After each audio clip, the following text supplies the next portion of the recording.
Exam learning channel पे आप सभी लोग का हार्दिक स्वागत है। हमारे द्वारा जो बाल विकास और शिक्षा शास्त्र की जो सीरीज चलाई जा रही थी, इसका अगला पार्ट। तो आइए कुछ देखते हैं, कुछ काफी महत्वपूर्ण क्वेश्चन आंसर जो परीक्षा की दृष्टि से काफी महत्वपूर्ण है। क्वेश्चन नंबर 1, रुचि होती है जन्मजात एवं अर्जित दोनों, उपयुक्त सभी। तो जो रुचि जो होती है, इसको इंग्लिश में इंटरेस्ट कहते हैं, ये व्यक्तिगत होती है। हर व्यक्ति में भिन्न भिन्न प्रकार की पाई जाती है। और रुचि की जो सही डिफिनीशन, जो परिभाषा है, किसी व्यक्ति में होने वाली या क्रिया के प्रति जो आकर्षण होता है उसका, वही रुचि कहलाती है। तो इसका जो आंसर होगा वो जन्मजात होगा। चलिए देखते हैं दूसरा क्वेश्चन। निम्नलिखित में से कौन सा अर्जित है? आदत, मनोव्रत, रुचि, अभिरुचि। तो इसका आंसर जो होगा वो पहला ही होगा, आदत। आइए जान लेते हैं कुछ, इसको इंग्लिश में हैबिट कहते हैं, कुछ इसके आदत के बारे में। तो आदत से अभिप्राय यह होता है कि जब हम किसी दैनिक दिनचर्या में किसी भी वस्तु को जो बार बार प्रयोग में लाते हैं, तो वह हमारे जीवन में एक आदत का रूप निर्धारित कर लेती है। तो ये जो आदत जो है अर्जित लक्षण के अंतर्गत आता है, ना कि मनोव्रत, रुचि, अभिरुचि के अंतर्गत। तो इसका जो आंसर होगा पहला सही होगा। एक बच्चा सदैव सत्य बोलता है, उस पर सभी को विश्वास भी है। बालक में कौन सी आदत हो सकती है? भावना संबंधित आदत, भाषा संबंधित आदत, नैतिक आदत, उपयुक्त सभी। तो ये क्वेश्चन तो काफी इजी है, आप लोगों को जानकारी होगी। इसका आंसर जो होगा वो नैतिक आदत होगा, क्योंकि जो नैतिक आचरण होता है, जिसके नैतिक आचरण के कारण बच्चे का भविष्य निर्धारित किया जा सकता है। तो उसका आंसर जो होगा सी होगा। आइए देखते हैं उसके आगे। सीखने की वह अवधि जब सीखने की प्रक्रिया में कोई उन्नति नहीं होती है, कहलाती है कमजोरी, सीखने का पठार, स्मृत, अवधान। तो सीखने का थोड़ी जानकारी लेते हैं। सीखने का पठार जो है उसके बारे में आप लोगों को थोड़ी जानकारी हम देते हैं कि जब हमारे द्वारा जब कोई अधिगम कराया जाता है, तो जो अधिगम में जो होने वाले जो उतार चढ़ाव होते हैं, उन्हीं को हम पठार के माध्यम से दर्शाते हैं। और जो ये अधिगम होते हैं, ये अलग अलग प्रकार के हो सकते हैं। तो इसी से तात्पर्य होता है कि ये सीखने का पठार, इसका जो दूसरा आंसर सही होगा। तो आइए देखते हैं क्वेश्चन नंबर 5। सीखने के वक्र किसके सूचक हैं? सीखने की प्रगति के सूचक है, सीखने की मौलिकता का सूचक है, सीखने के गत्यात्मक स्वरूप के सूचक है, सीखने के रचनात्मकता के सूचक है।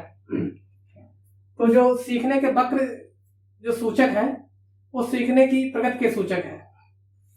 ए इज द राइट आंसर।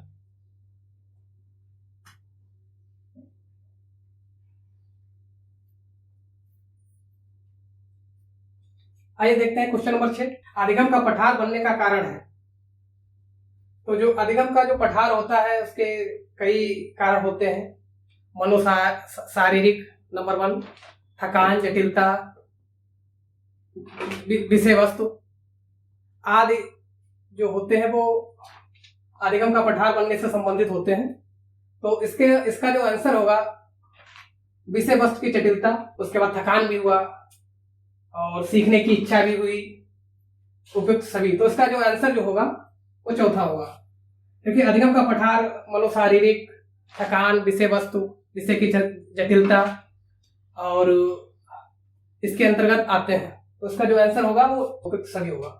आइए इसके आगे देखते हैं क्वेश्चन नंबर 7।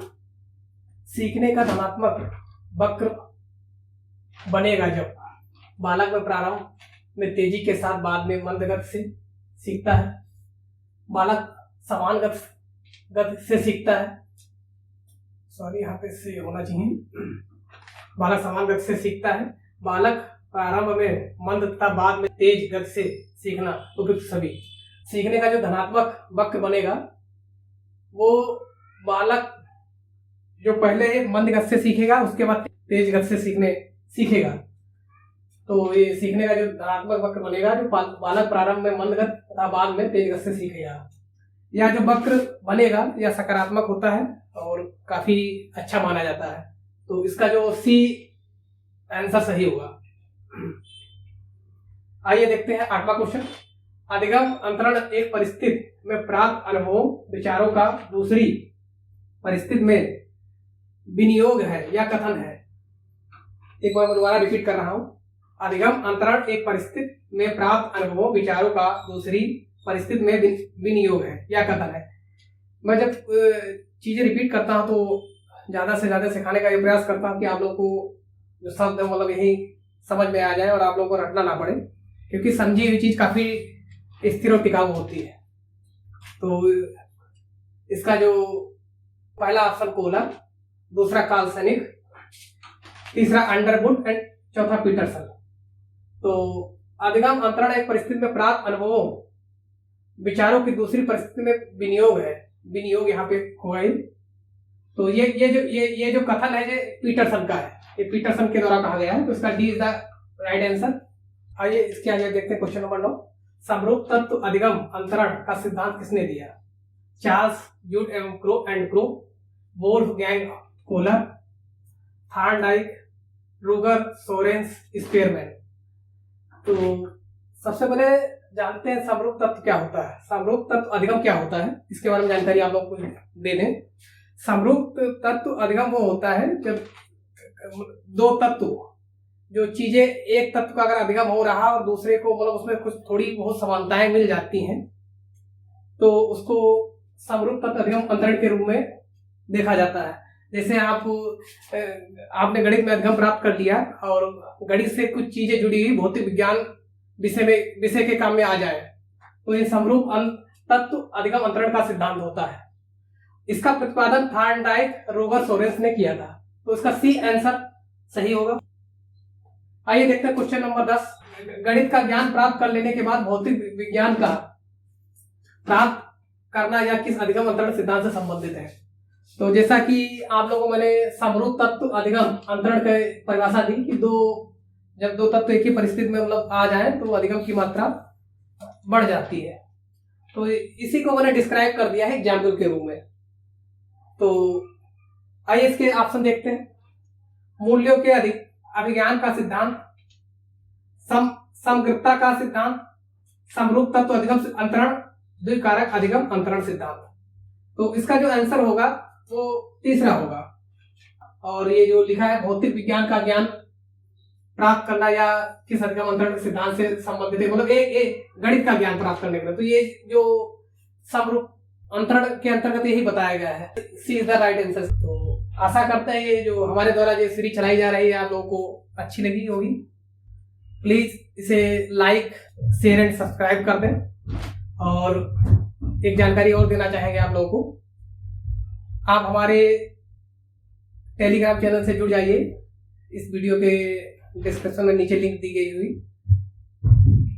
और उसमें आप लोगों को जितना यहाँ ये मटेरियल जो यहाँ पढ़ाया जाता है थ्योरी से संबंधित, क्वेश्चन आंसर से संबंधित सारी वहाँ प्रोवाइड कराई जाएंगी। और ज़्यादा से ज़्यादा आप लोग लाइक शेयर कर दें। Thank you for watching.